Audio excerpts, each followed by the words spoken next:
Ahlus Sunnah wal Jamaah itu hanya satu kelompok, satu aliran, dan hanya satu kalau Syiah itu kan dibagi, karena begini hadisnya itu, satafarqu ummati ala salasi wa sab'ina firqah kullu finnar illa wahid mahwa Ahlus Sunnah wal Jamaah. Umat itu akan terpecah belah menjadi 73 golongan. Semuanya itu masuk neraka kecuali satu yang selamat, yaitu Ahlus Sunnah wal Jamaah. Oleh karena itu lalu para ulama itu membagi. Syiah itu dibagi berapa golongan. Kemudian Khawarij itu dibagi berapa golongan. Murji'ah dibagi sekian, Mu'tazilah dibagi sekian, ketemulah 72, maka tinggal satu, yaitu Ahlus Sunnah wal Jamaah. Padahal kalau mau jujur, Ahlus Sunnah wal Jamaah itu juga tidak satu.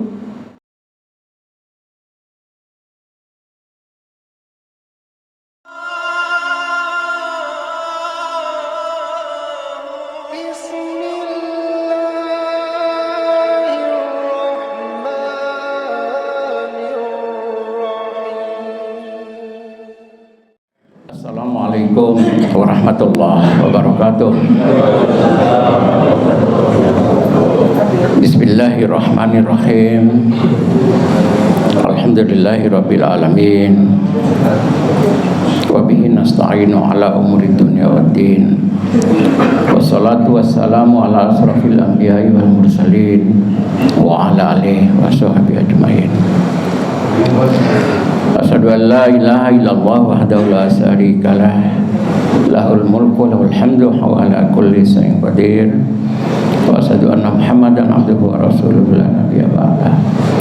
Allahumma shalli wa sallim wa barik ala sayyidil mursalin nabiyina Muhammadin sallallahu alaihi wasallam wa ala alihi wa sahbihi ajmain.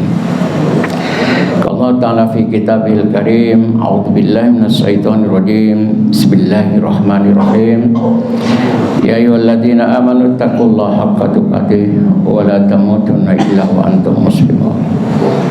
Ya ayyuhalladzina amanu taqullaha wa qulu qawlan sadida yuslih lakum a'malakum wa yaghfir lakum dzunubakum wa may yuti'illah wa rasulahu faqad faza fawzan 'azima. Shadaqallahul azim. Amma ba'd. Bapak Ibu jamaah rahimakumullah, alhamdulillahirabbil alamin. Kita bersyukur kehadirat Allah Subhanahu wa taala atas curah rahmat hidayah maunah kepada kita semua, sehingga kita bisa melaksanakan sholat subuh berjamaah dan kita lanjutkan dengan thalabul ilmi. Mudah-mudahan apa yang kita lakukan ini diridhoi dan dirahmati oleh Allah Subhanahu wa taala. Salawat dan salam kita haturkan pada junjungan besar Muhammad sallallahu alaihi wasallam, sekeluarga, sahabat dan berikutnya sampai akhir zaman. Bapak Ibu jamaah rahimakumullah, saya melanjutkan tentang Ahlus Sunnah wal Jamaah karena ini salah satu aliran yang banyak pengikutnya di dunia Islam dan aliran yang dalam tanda kutip hanya ini yang selamat. Di luar Ahlus Sunnah wal Jamaah itu adalah sesat dan neraka. Karena itu bagi sebagian masyarakat bahwa seakan-akan Islam itu ya Ahlus Sunnah wal Jamaah itu. Jadi kalau tidak Ahlus Sunnah wal Jamaah berarti ya tidak Islam. Nah, karena itu maka penting kita untuk memahami sejarah itu sehingga kita tahu betul duduk masalahnya, apakah betul pemahaman seperti itu. Nah, Bapak Ibu sekalian, Ahlus Sunnah wal Jamaah itu saya ingin mengulangi kembali sekilas bahwa didirikan oleh Al-Asy'ari sekitar akhir abad kedua dan awal abad ketiga Masehi, karena wafatnya 323 Hijriah. Al-Asy'ari pendiri daripada Ahlus Sunnah wal Jamaah. Sebelum beliau itu tidak ada nama Ahlus Sunnah wal Jamaah itu sebagai sebuah nama. Yang nama yang sudah ada muncul awal itu ya Syiah, ya Khawarij, ya Murji'ah, ya Mu'tazilah. Sementara Ahlus Sunnah wal Jamaah itu belum muncul nama itu. Nama itu baru muncul setelah diumumkan oleh Al-Asy'ari. Saya keluar dari Mu'tazilah dan sekarang mendirikan Ahlus Sunnah wal Jamaah. Nah, lalu didukung oleh para penguasa. Ahlus Sunnah wal Jamaah itu didukung oleh penguasa Turki Saljuk, didukung oleh Universitas Nizamiyah, Nizamul Muluk, termasuk mahagurunya Al-Ghazali. Maka berkembanglah aliran Ahlus Sunnah wal Jamaah. Kemudian di dalam Kesultanan Turki Utsmani itu mendukung Ahlus Sunnah wal Jamaah karena berhadapan dengan Safawi. Jadi Turki Utsmani itu selalu berperang dengan Safawi. Safawi itu yang berpusat di Iran. Lah, Safawi itu menganut aliran Syiah. Maka Turki Utsmani menganut aliran Ahlus Sunnah wal Jamaah. Dan dunia Islam pada saat itu semuanya di bawah kendali Turki Utsmani kecuali Safawi, Iran dan sekitarnya. Maka akhirnya seluruh dunia Islam itu menjadi pengikut Ahlus Sunnah wal Jamaah.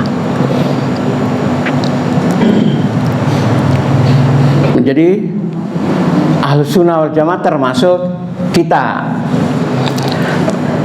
Ya, Ahlus Sunnah wal Jamaah dalam pengertian tidak Syiah, tidak Khawarij, tidak Mu'tazilah, tidak Murji'ah.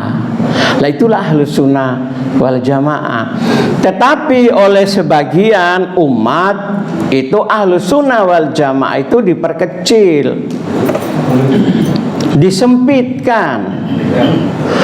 Disebut Ahlus Sunnah wal Jamaah itu kalau teologinya, faham tentang ketuhanan, itu mengikuti cara berpikirnya Al-Asy'ari.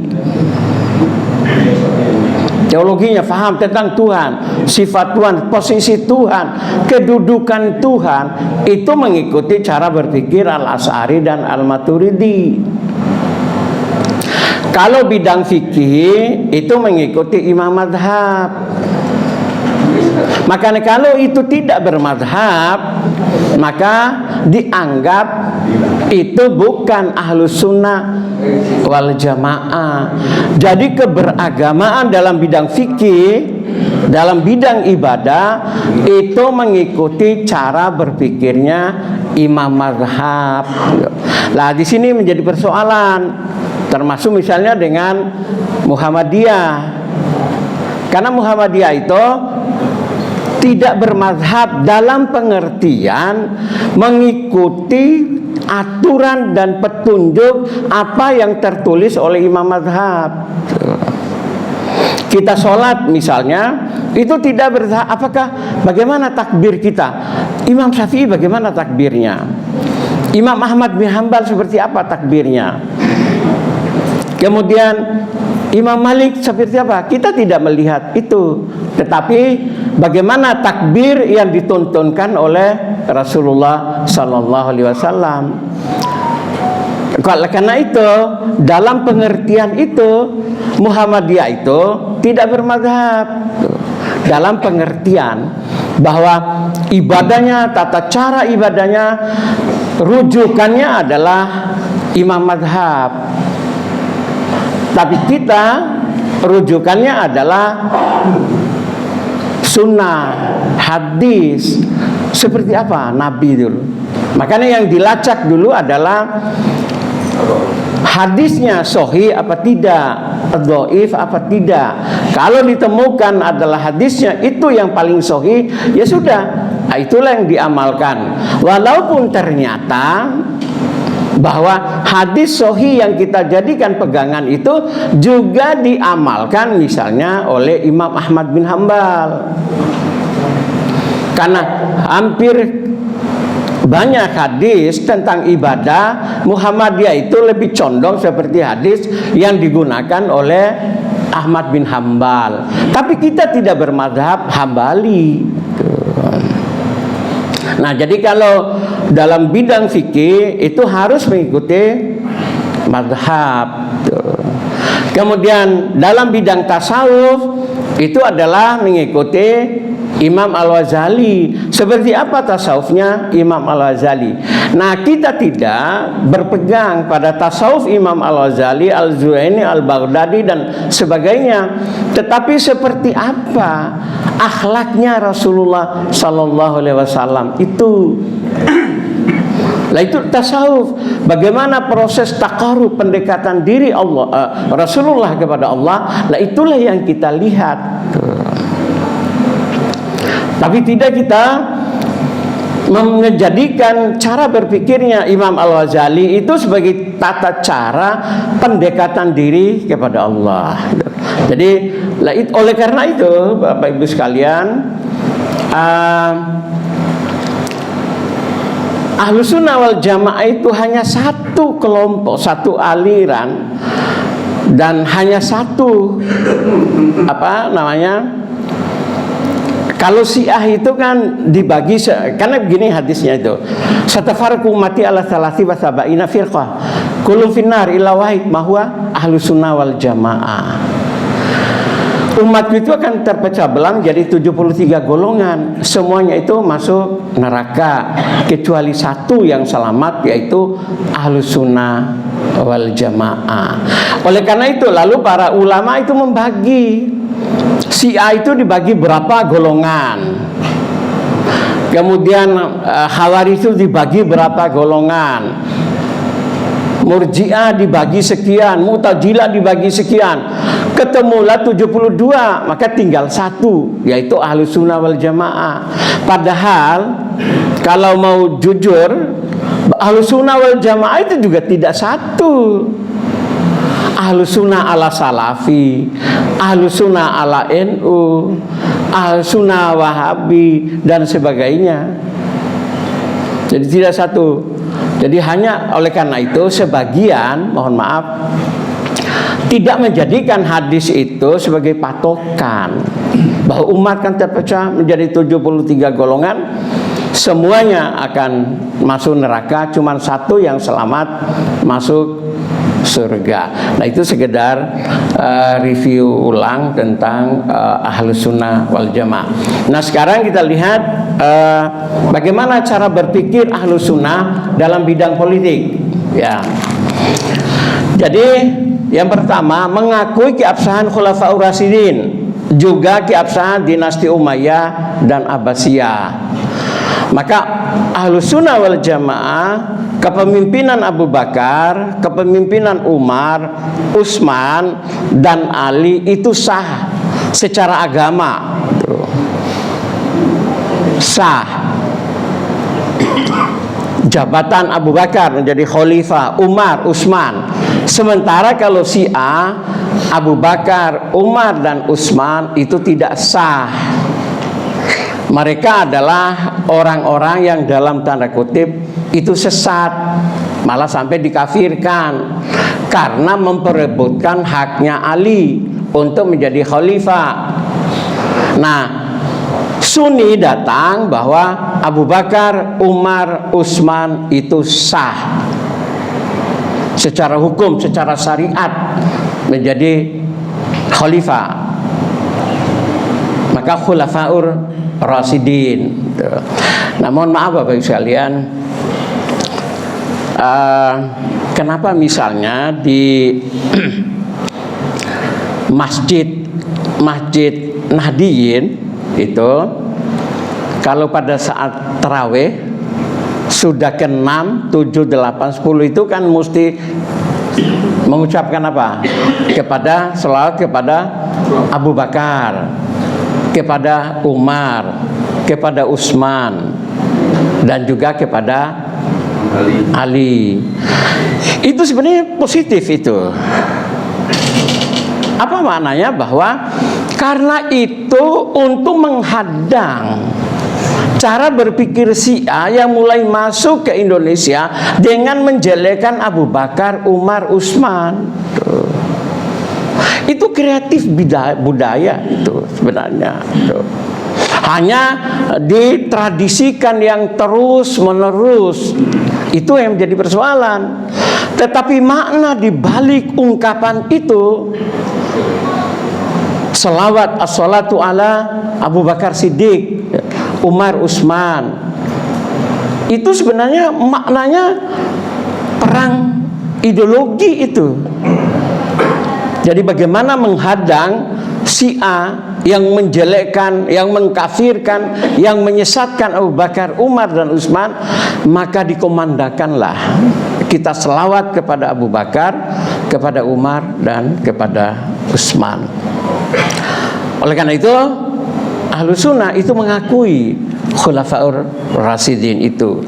Demikian juga dinasti Umayyah dan dinasti Abbasiyah.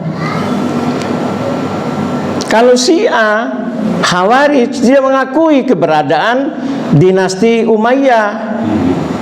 Karena dinasti Umayyah itu adalah didirikan oleh Muawiyah bin Abi Sufyan. Muawiyah bin Sufyan setelah mendirikan Daulah Umayyah itu setelah mengalahkan Ali bin Abi Thalib pada perang Siffin. Ali wafat, kemudian lalu Muawiyah bin Abi Sufyan mendirikan Daulah Umayyah, dan itu yang berhak untuk menjadi khalifah hanyalah keturunan dari Bani Umayyah. Di luar Bani Umayyah maka tidak berhak untuk menduduki jabatan khalifah. Maka muncullah Khawarij, bahwa jabatan khalifah itu tidak hanya pada keturunan-keturunan tertentu. Siapapun yang punya kapasitas itu dia berhak untuk menjadi khalifah, walaupun dari budak hitam sekalipun. Maka Khawarij tidak mengakui, Syiah apalagi. Tapi Ahlus Sunnah mengakui tentang Daulah Umayyah. Nah, demikian juga Daulah Abbasiyah. Ahlus Sunnah mengakui Syiah awalnya dukung, tapi akhirnya juga memberontak terhadap penguasa Abbasiyah.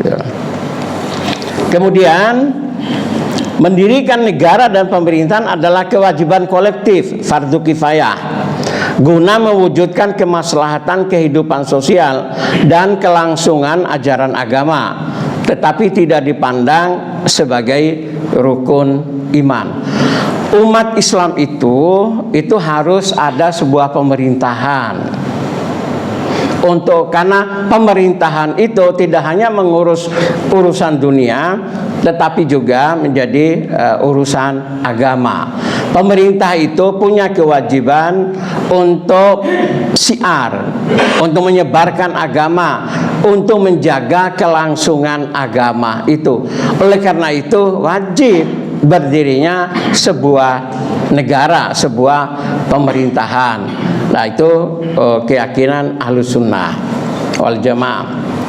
Nah, tadi bidang fikihnya, fikih itu dinasbahkan kepada fikih mazhab yang 4 tuh. Harus mengikuti, malah sampai misalnya begini, ini kan mau haji misalnya begini. Kalau pengikut mazhab, Anda bermazhab apa? Kalau Anda bermazhab Syafi'i, maka mulai berangkat sampai dengan tata cara ibadah haji itu harus mengikuti cara Syafi'i. Maka kalau Anda mengikuti mazhab Syafi'i, maka sholatnya mulai dari cara wudhunya, kemudian cara takbirnya, ruku sujudnya, bacaannya, itu harus mengikuti mazhab Syafi'i. Karena Anda adalah pengikut Syafi'i. Kalau Hanafi juga begitu. Itu kalau ibadah itu patokannya adalah mazhab. Coba tanya saudara-saudara kita yang aswaja itu. Anda kalau bermazhab Syafi'i, maka mulai dari berangkat sampai dengan sholatmu, umrohmu, tawafmu, sa'imu, itu harus mengikuti Syafi'i. Karena Anda pengikut Syafi'i.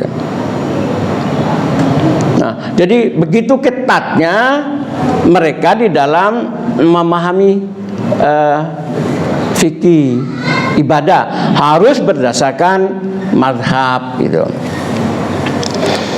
Memadu kemenakan dan bibi atau sebaliknya adalah haram, seperti memadu dua orang saudara perempuan, hampir sama ini.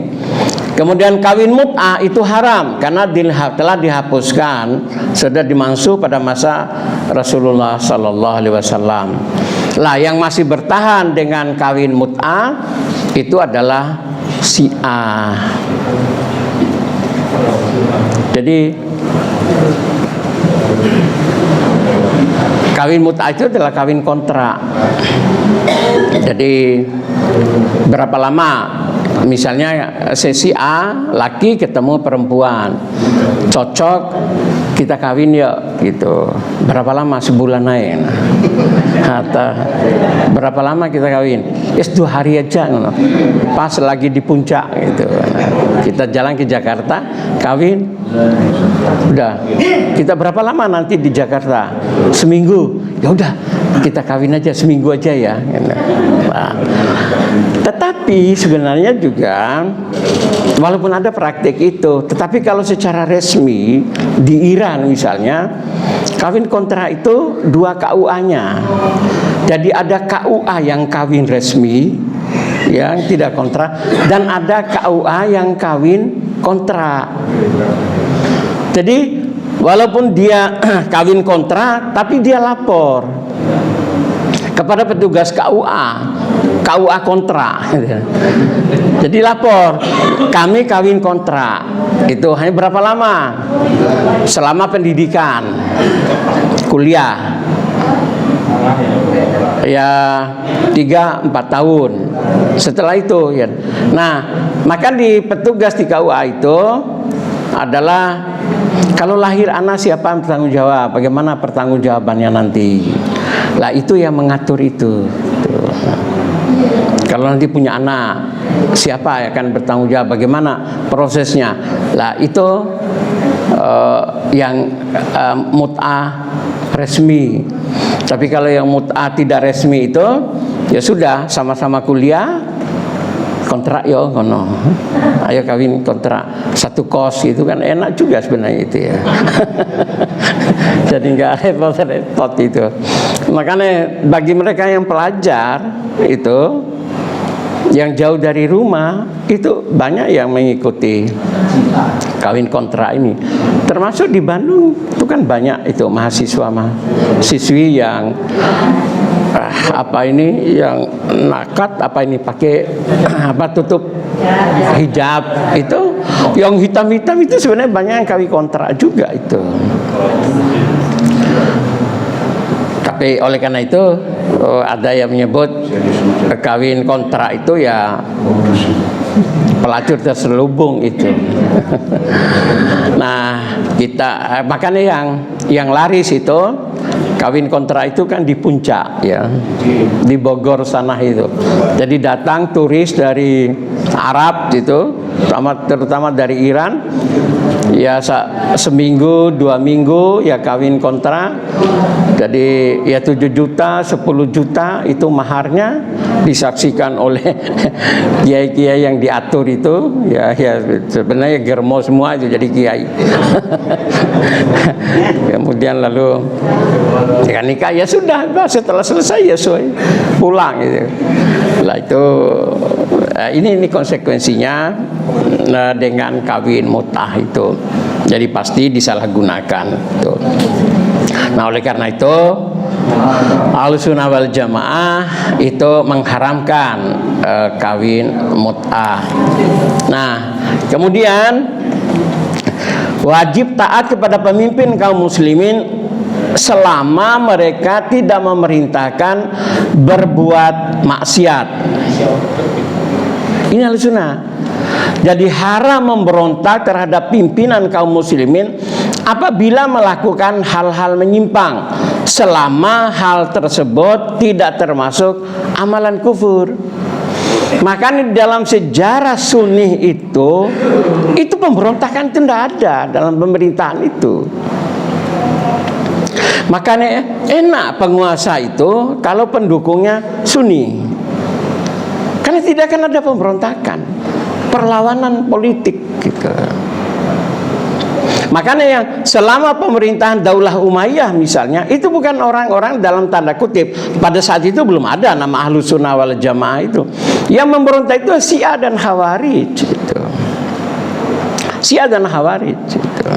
Demikian juga pada masa Daulah Abbasiyah, karena Sunni itu mengharamkan. Makanya mohon maaf ya, mungkin kita kalau mengikuti podcastnya YouTube-nya kawan-kawan dari Salafi, itu betul-betul kita tidak boleh menghina apalagi memberontak dan lain sebagainya itu. Jadi betul-betul Ahlussunnah wal Jamaah itu mengharamkan memberontak terhadap pemimpin tuh. Selama mereka tidak memerintahkan berbuat maksiat tuh. Sudah, kalau mereka kerjasama dengan ini kemudian merugikan umat dan lain sebagainya, itu no problem, nggak apa-apa. Yang penting pemimpin itu tidak menyuruh kita untuk melakukan maksiat. Kalau menyuruh maksiat itu baru bisa melawan terhadap pemerintah. Tapi sepanjang tidak menyuruh maksiat, kebijakan apapun itu, walaupun tanda kutip itu merugikan rakyat, tidak apa-apa, tidak ada masalah. Itu dalam faham Ahlussunnah wal Jamaah. Sehingga akhirnya kadang-kadang kritikan terhadap pemerintah itu tidak muncul di Ahlussunnah wal Jamaah. Yang muncul itu hanyalah pendukung-pendukung pemerintah. Jadi tidak kritis terhadap penguasa. Makanya dalam sejarah bangsa kita Indonesia misalnya, katakanlah pada zaman Soekarno itu dengan Nasakom itu, ulama-ulama kita, Hamka, Nasir dan lain sebagainya itu kan masuk penjara gitu, karena mengkritik kebijakan Soekarno bahwa kebijakan Nasakom, nasionalis, komunis dan agama itu disatukan, itu tidak bisa, karena bagaimana mungkin Islam itu bekerja sama dengan PKI. Makanya mohon maaf, ulama-ulama Muhammadiyah itu mengkritik kebijakan Soekarno itu, karena itu membahayakan kehidupan bangsa, lebih-lebih agama. Maka akhirnya mereka masuk penjara. Tetapi di pihak lain itu mendukung Nasakom itu. Ulama Muhammadiyah di penjara, ulama non Muhammadiyah itu di istana. Karena ini cara berpikir itu terpengaruh. Itu bukan maksiat itu. Soekarno tidak menyuruh kita untuk maksiat, hanya dia membuat kebijakan. Tuh, kebijakan Nasakomnya mengutamakan dan memprioritaskan PKI. Padahal kalau dibelajari, ujung-ujungnya juga kan akan menjadi maksiat, dalam arti kata akan merusak keagamaan. Dan kita bersyukur betul, Bapak Ibu sekalian, andaikan pada saat 65 itu PKI berhasil dengan G30 SPKI-nya, dijamin 1000% tidak ada seperti ini. Tidak akan ada. Masjid-masjid itu tidak akan pernah ada gitu.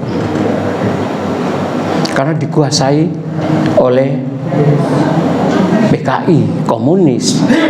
Makanya di negara-negara di Asia kecil, misalnya Asia Tengah, itu yang dikuasai oleh PKI, oleh komunis, itu tidak ada kebebasan beragama itu. Makanya misalnya di Uzbekistan itu dikuasai oleh komunis, itu apa yang terjadi? Mungkin saya pernah cerita, setiap tahun itu harus mulai 1925 itu setiap tahun harus 10.000 ulama itu harus dibunuh. Makanya di Takmir Madini siapa yang dibunuh duluan ya tahun ini? Jadi 10 tahun, 10.000.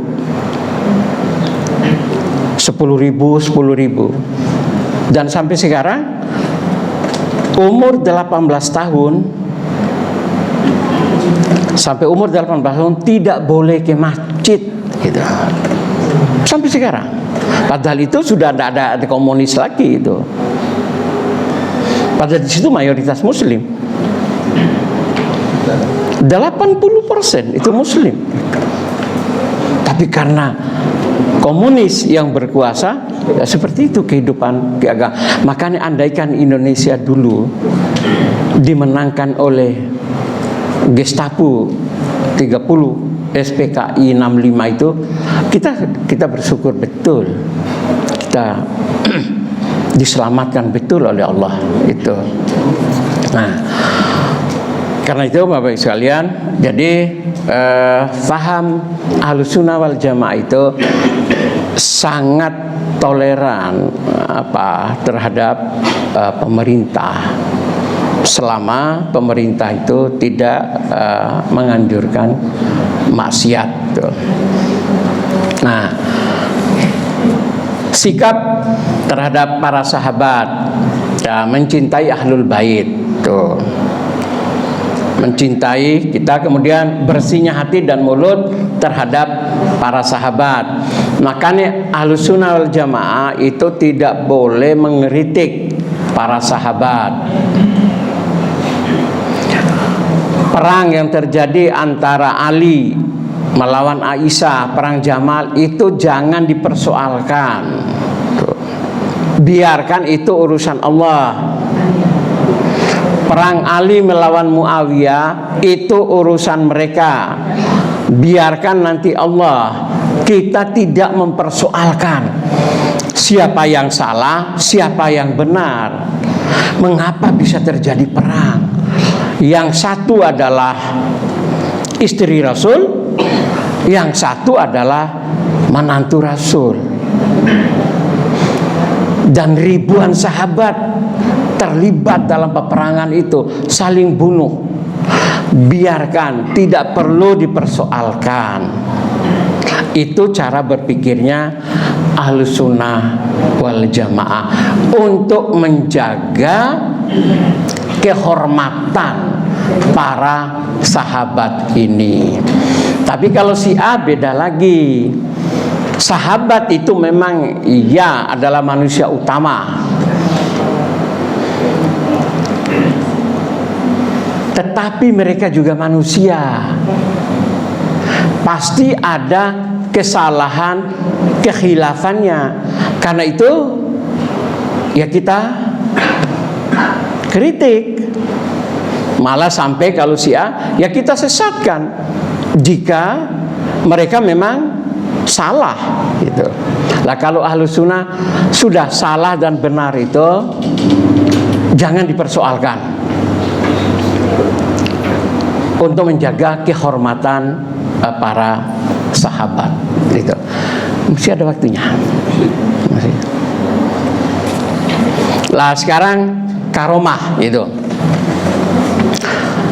Ahlus Sunnah itu membenarkan adanya karomah para wali, yaitu apa-apa yang Allah perlihatkan melalui tangan-tangan sebagian mereka berupa hal-hal yang luar biasa sebagai penghormatan kepada mereka.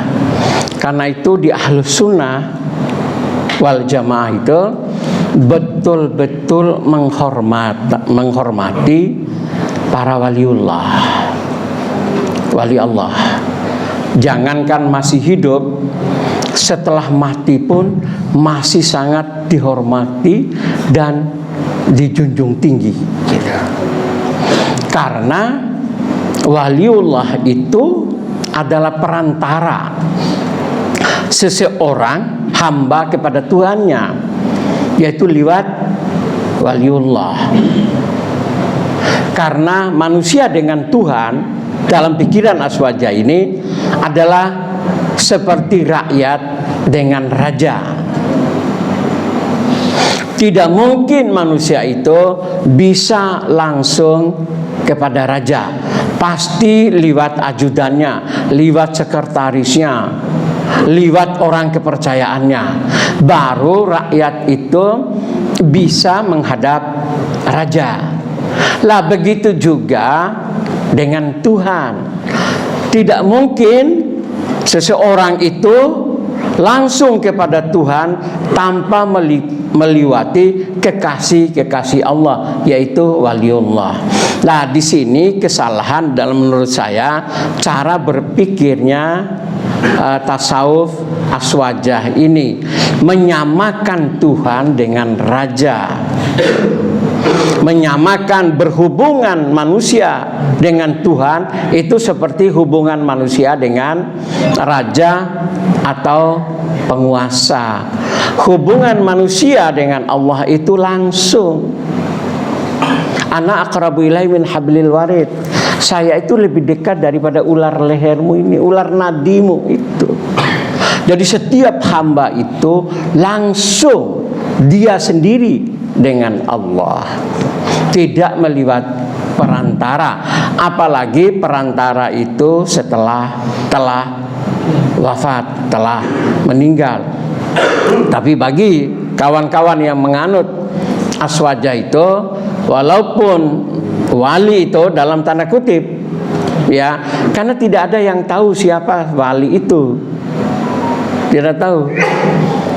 Malah mohon maaf, mungkin di antara jamaah ini ada waliullah gitu. Karena kita tidak ada yang tahu siapa waliullah itu. Kekasih Allah itu. Apakah orang, ya kecuali wali kelas yang banyak sini ya, sama wali nikah, ya, wali mujibir. Tidak ada yang tahu siapa waliullah itu, siapa kekasih Allah itu gitu. Oleh karena itu, di dalam konsep kewalian, la ya'riful wali illa wali. Tidak ada yang tahu, yang paham siapa wali itu kecuali wali. Ya, maka yang paling tahu siapa wali itu ya guru kelas itu. Karena itu walinya si A, walinya si B gitu. Tidak ada yang tahu siapakah waliullah itu. Wallahu a'lam. Nah, karomah itu betul-betul menjadi sebuah yang luar biasa. Ya betul. Tetapi sebenarnya karomah itu hanya sekali terjadi pada kasus tertentu, bukan berulang-ulang. Karomah itu, misalnya saya punya, ini kisah nyata, punya keponakan. Dia itu kena kanker. Sudah setahun, bisa gini di sini nih, di lehernya ini. kasihan dok, besar sekali. Sudah, di sini sudah sampai nampak. Nah, ada seseorang datang, oleh masyarakat dianggap ini orang nggak normal, dianggap nggak normal. Ya karena hidup sak maunya, tidur sak maunya. Tapi begitu dia datang mampir di rumah saudara saya ini, loh kenapa le begini?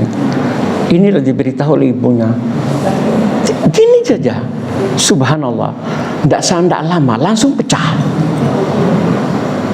keluar darah, sembuh, dan sekarang menjadi kepala bea cukai di Bali.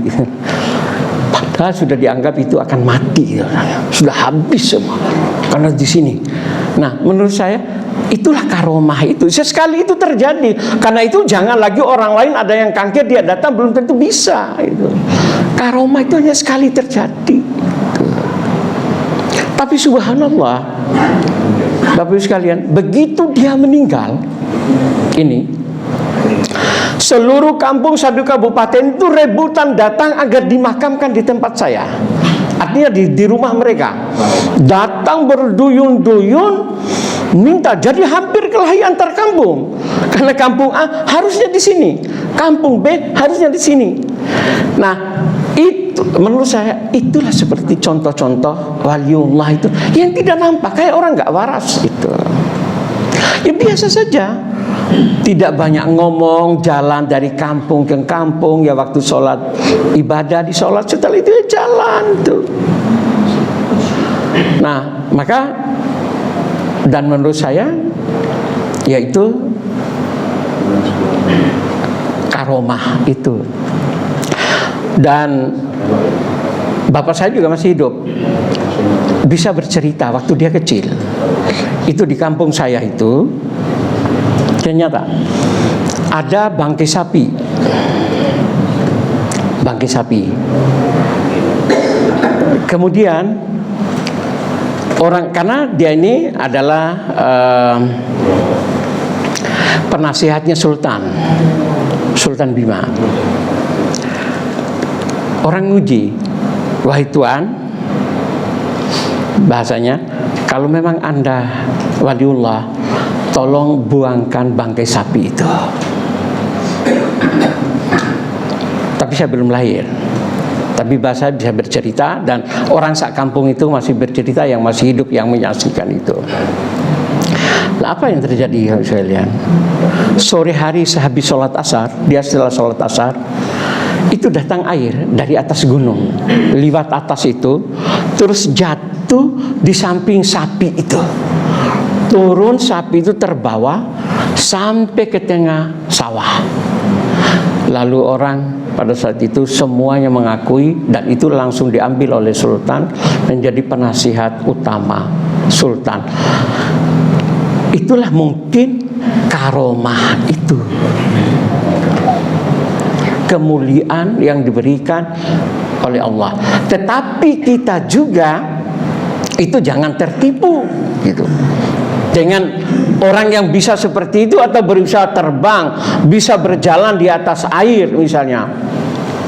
Karena juga saya punya peripean. Dia 4 tahun kuliah di Makkah, di Masjidil Haram sana. Dia bilang, Cak Wan, jangan kaget kalau ada orang yang bisa berjalan, dia walaupun dia jubahan dan lain sebagainya, bisa berjalan di atas air ini. Saya pun bisa berjalan di atas air. Di Bengawan ini saya bisa. Tulis saja raja di ujung kaki itu akan jalan, karena itu jin yang datang itu. Jadi bisa jadi juga kelebihan yang dimiliki itu adalah karena bantuan jin. Makanya Imam Al-Ghazali menasihati, kalau kita sudah dekat betul, sudah ma'rifat kepada Allah, itu jangan minta ilmu laduni, karena nanti bisa akan terjerumus menjadi dukun, tidak lagi waliullah, tetapi lalu menjadi wali setan, karena dia sudah disibukkan untuk mengobati orang, untuk menunjukkan karomahnya, padahal itu semua adalah bantuan jin. Maka begitu ada karomah, keistimewaan yang dirasakan ada, segera tobat, segera kembali. Jangan meneruskan itu, karena itu berbahaya. Itu nasihatnya Imam Al-Ghazali. Jika di antara para bapak ibu sekalian, kayaknya saya sudah mulai punya karomah ini. Lalu ada tetangga yang sakit, datang, tak obati ya, sembuh. Oh, jangan diteruskan itu. Nanti terus sudah. Itu bisa terjerumus itu, gitu. Nah, itu karomah memang ada. Itu keistimewaan yang Allah berikan kepada waliullah, sama dengan mukjizat yang diberikan Allah kepada para nabi. Ini sudah lewat, kami suruknya belum, tapi matahari. Mungkin ada pertanyaan dulu, ada sesuatu yang ingin ditanyakan? Nggih. Batas-batas antara bahwa sesama muslim itu masih dianggap muslim. Misalnya dalam hal kasus Syiah sendiri bervariasi, ada yang sangat ekstrim sehingga Al-Qur'annya beda, tapi ada juga yang mirip dengan kita. Apakah yang Syiah yang mirip dengan kita itu termasuk yang masih muslim, masih kita akui, dan terhadap yang ekstrem yang lain yang tidak, misalnya terhadap yang Murji'ah atau yang tidak menerima, yang pahamnya Nabi Muhammad itu bukan Nabi terakhir dan sebagainya, apakah itu termasuk masih muslim atau tidak? Ya, aliran dulu ya, sebelum batasan ukuran muslim dan tidak seseorang itu. Syiah misalnya ada Syiah Ghorabiyah, Syiah Sabaiyah. Syiah Ghorabiyah itu bahwa Nabi Muhammad dengan Sayyidina Ali itu seperti burung gagak. Seharusnya wahyu itu turun kepada Sayyidina Ali, tapi malaikat keliru menyampaikannya. Lalu disampaikannya kepada Rasulullah. Lah itu Syiah yang sesat itu, ya. Syiah Sabaiyah, Syiah dari pengikut Abdullah bin Sabah. Lah, Syiah Isna Asyariyah, Syiah Ismailiyah, dan Syiah yang paling moderat itu adalah Syiah Zaidiyah, yang mereka tidak mengkritik tentang para sahabat. Mereka mengakui Abu Bakar, Umar, Utsman itu sebagai khalifah karena Ali juga mendukung. Itu Syiah Zaidiyah. Maka Syiah yang paling dekat dengan Ahlus Sunnah itu adalah Syiah Zaidiyah. Nah, kemudian Syiah ada Syiah Ismailiyah, Syiah Isna Asyariyah sekarang ini yang ada di Iran. Nah, demikian juga Khawarij. Oleh karena itu, kita Bapak Ibu sekalian, kita tidak bisa langsung menghukum Syiah sesat, ya begitu. Khawarij sesat, Murji'ah sesat, enggak. Lihat dulu Syiah, betul Syiah yang mana gitu, yang sesat itu. Karena tidak semua Syiah juga sesat gitu. Tapi sekarang Syiah Isna Asyariyah, Syiah yang 12 itu juga kalau kita diskusi ya, kebetulan saya pernah 12 hari di Iran itu, didiskusi betul, mereka menyatakan bahwa sekarang ini sama dengan apa? Sama dengan LDI, paradigma baru. Kalau LDI kan ada paradigma baru. Kalau dulu paradigma lamanya kita ini kan masih musyrik. Kalau LDI, makanya kalau kita sholat di tempat mereka langsung disapu kan, dibersihkan. Tapi sekarang sudah paradigma baru, tidak lagi sesat, mungkin mendekati aja. Ya tidak. Walaupun kalau keluarga mereka yang wafat itu tidak mungkin. Rumah saya itu dulu di samping itu masjidnya LDI, hanya selisih jalan aja, seberang jalan. Tidak akan bisa saya ini menyolatkan kalau ada keluarga mereka yang meninggal, pasti langsung ditutup pintu itu, tinggal keluarganya. Ya kan orang kafir kok sholatkan orang mukmin kan begitu mungkin ya. Ya. Nah, saya lebih moderat mengikuti cara berpikirnya Imam Al-Ghazali. Ukuran mukmin dan tidak seorang itu yang pertama yaitu rukun iman dan rukun Islam itu malah diperkecil oleh Imam Al-Ghazali itu. Dia syahadat mengikuti Rasulullah, Allah dan Rasul, kemudian percaya kepada hari akhir, ya sudah. Selama itu berarti dia itu muslim. Muslim ya, tapi belum tentu beriman. Muslim. Jadi mengakui syahadat, mengakui Allah, Rasulullah, dan mempercaya hari akhir, itu dia masih muslim. Itu. Karena itu maka ya ada fasik, ada zalim, gitu, ada kufur, ada munafik, gitu. Ya muslim, masih Islam. Tapi apakah Islam munafik? Apakah muslim fasik atau zalim? Lalu lawannya adalah musyrik dan kafir. Itu. Kalau masih dalam golongan muslim, yaitu apa munafik, ya, apa fasik, apa zalim. Kemudian lalu atau munafik, lalu musyrik, kafir. Jadi, tapi kalau kita kembali kepada tuntunan Rasul, ya ukurannya adalah kepada rukun iman dan rukun Islam. Itulah standar keislaman dan keimanan seseorang, gitu. Selama itu, walaupun dia katakanlah Khawarij, gitu, tapi bukan Khawarij yang meyakini di luar kelompoknya adalah kafir, itu halal dibunuh. Lah itu Khawarij sesat, itu Khawarij ngawur, itu. Di luar kelompoknya adalah sesat. Karena itu halal darahnya. Lah itu seperti itulah yang walaupun ngaku syahadat, gitu. Ya syahadat, rukun iman, rukun Islam. Tetapi keyakinan seperti itu sudah di luar muslim itu. Ya. Sudah semua tadi? Ada yang lain lagi, Pak? Pak udah cukup ya?